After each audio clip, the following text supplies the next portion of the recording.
Hi friends, எல்லாருக்கும் வணக்கம். Pongal leave start ஆகிடுச்சு. வீட்லேயும் பொங்கல் பொங்கியாச்சு. இப்போ சும்மா தான் இருக்கோம். படத்துக்கு போகலான்னு இருக்கோம். ஆனால் 3 படம் வந்திருக்கு. 3 படத்தில் எந்த படத்துக்கு போகலான்னு ஒரே டவுட்டாக இருக்குது அப்படின்னு நினைக்கிறீங்களா? இந்த வீடியோ உங்களுக்கு தான். ஃப்ரெண்ட்ஸ், நான் இப்போ சொல்ல போகிற படம் கண்டிப்பாக உங்களை சாட்டிஸ்ஃபைட் பண்ணும். அது என்ன படம் அப்படின்னு பார்த்தீங்கன்னா பராசக்தி. இப்போ நம்ம வீட்டில் இருந்து ஒரு 4 பேர் வச்சுக்கோம். 4 பேர் ஒரு படத்துக்கு போனால் மினிமம் ஒரு 1000 ரூபாயிலேருந்து 1500 வரைக்கும் ஆகும். ஸோ இப்போ பராசக்திக்கு போனீங்கன்னா அந்த 1000 ரூபா 1500 உங்களுக்கு சாட்டிஸ்ஃபைட் கொடுக்கணும். இந்த படம் கொடுக்குமான்னு கேட்டிங்கன்னா கண்டிப்பாக கொடுக்கும். ஏன்னு சொல்கிறேன் கேளுங்க. கோடி பேருக்கு கேட்குற மாதிரி சுடுவோம். சத்தம் கேட்டு அவனே வருவான். தமிழ்நாட்டில் வந்து இந்தி மொழியை வந்து திணிக்க பார்த்துருக்காங்க. அது நம்ம தமிழர்கள், நம்மளுடைய முன்னோர்கள் அதை வந்து வேணான்னு சொல்லி எங்களுக்கு தமிழ் தான் ஃபஸ்ட்டு வேணும், அதுக்கப்புறம் நாங்கள் தேவைப்பட்டால் ஹிந்தி படிக்கிறோம் அப்படின்னு சொல்லியிருக்காங்க.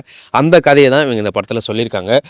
உங்களுக்கு ஏற்கனவே தெரியும், சுதா கங்குரா ஆல்ரெடி இறுதி சுற்று, சூரிய போற்று போன்ற படங்கள் எடுத்தவங்க. 2 படமே சூப்பராக இருக்கும். குஸ்பம்ஸ் மூமெண்ட்ஸ் இருக்கும். அப்போ வந்து உங்களுக்கு படம் அவ்வளோ சூப்பராக தெரியும். அதேமாதிரி இந்த படத்தில் இருக்கான்னு கேட்டிங்கன்னா இந்த படத்தில் வேறு லெவலில் குஸ்பம்ஸ் மூமெண்ட்ஸ்லாம் இருக்குது.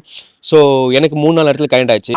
தங்க இடம், நேரத்துக்கு சாப்பாடு, போட்டுக்கு நல்ல துணிமணி, கேட்குறப்பெல்லாம் காசு. அதான் போராட்டம் பண்ணுறது குண்டியில் கொழுப்பேறி போய் கிடக்கு. ஊர்வலம் அமைதியாக தான் போயிட்டு இருக்கு. பிரச்சனை எதுவும் இல்லை சார். அப்போ பிரச்சனையை உருவாக்குங்க. இந்த படத்தில் எனக்கு பிடிச்சது என்ன அப்படின்னு பார்த்தீங்கன்னா, டேரெக்டாக எதுக்கு நம்ம ஹிந்தி எதிர்க்கிறோம், எதுக்கு நம்ம ஹிந்தி வேணாம் அப்படின்னு சூப்பராக காமிச்சிருக்காங்க. கெமிஸ்ட்ரி படித்தவங்க உருவாக்குன நெருப்பு வேகமாக எரியும். கட்டடத்தை ஏன்டா எரிச்ச பொறுக்கி. ஆனா இப்போ ஏன் எரிது, எதுக்கு எரிந்து பார்க்க வருவாங்க இல்ல.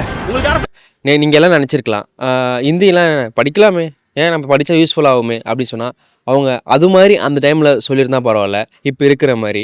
ஆனால் அப்போ என்ன பண்ணியிருக்காங்கன்னா, ஒரு சின்ன எக்ஸாம்பிள் உங்களுக்கு சொல்கிறேன். போஸ்ட் ஆஃபீஸில் போய் அவங்க அமௌண்ட்டு போடுறாங்க. ஆனால் வந்து போஸ்ட் ஆஃபீஸில் இருக்க அந்த லெட்டர் செலான் இருக்குல்ல, எல்லாமே பார்த்திங்கன்னா ஹிந்தியில் இருக்குது. என்னென்னமே புரியல. அப்போ வந்து அவங்க என்ன பண்ணுவாங்க, இது வரைக்கும் தமிழ் இருந்தது, ஒரே நாளில் ஒரு வாரத்தில் ஹிந்தியில் மாறுது. அவங்க கேட்குறாங்க, இது எனக்கு புரியல, நீ எழுதி கொடுங்கன்னு சொல்லி அந்த ஆஃபீஸர்கிட்ட கேட்குறேன். அந்த ஆஃபீஸர் அது தெரிஞ்சால் நான் ஏன் இங்கே உட்காந்துருங்க, எனக்கும் தெரியாது அப்படி சொல்கிறாங்க. ஸோ இப்போ அவங்க அப்படியே அமௌண்ட் அனுப்புவாங்க.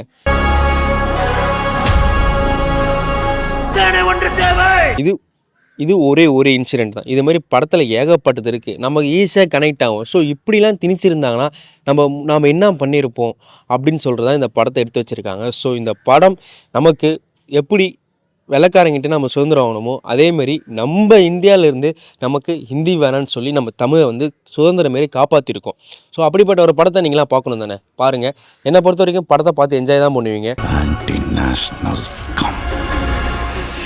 செந்தமிழை காக்க பெரும் சேனை ஒன்று உண்டு. இந்த படத்தை ஃபேமிலியாக போய் பாருங்கள். என்னை பொறுத்த வரைக்கும் பராசக்தி இந்த பொங்கலோட வின்னர்.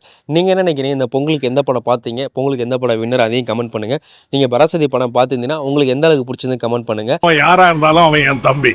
ஆனா தமிழர்கள் ஹிந்திக்கு எதிரானவங்க இல்லைன்னு நான் நினைக்கிறேன். நாங்க ஹிந்தி திணிப்புக்கு தான் எதிரானவங்க. ஹிந்திக்கோ ஹிந்திக்காரங்களுக்கோ இல்லையா.